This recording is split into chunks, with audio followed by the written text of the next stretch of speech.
Умный детский сад, у которого нет аналогов в Якутии. С такими заголовками выходили материалы в средствах массовой информации в прошлом году, когда состоялось открытие детского сада «Василек» в поселке Жатай. Как учреждение пережило зиму и как справилось с якутскими морозами высокотехнологичное оборудование? Чтобы узнать это, ЕСЯ спустя полгода приехала в гости к детишкам. Этот комплекс включает в себя повышенное утепление ограждающих конструкций, энергоэффективные окна, автономную блочно-модульную котельную, приготовление горячей воды с помощью солнечных коллекторов, приточно-вытяжная вентиляция, оборудованная системой рекуперации, и резервное электроснабжение, выполненное с помощью фотоэлектрических панелей.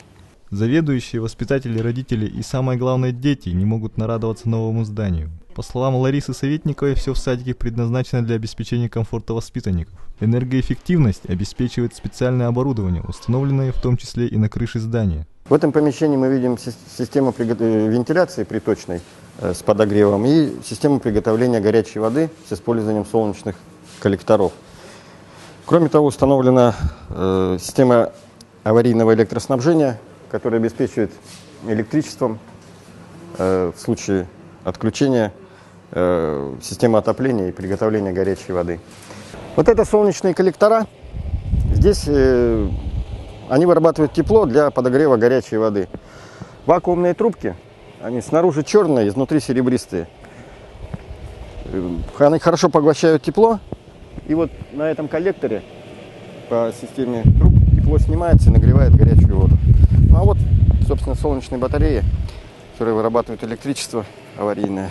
А теплоснабжение садика, всех его систем, производится вот на той блочно-модульной котельной. Видите, трубопровод подземный. Здесь уже сейчас в Жатае, собственно говоря, стараются все под землю упрятать.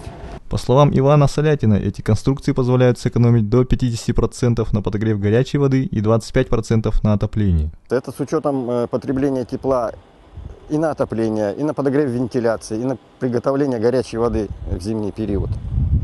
Кроме того,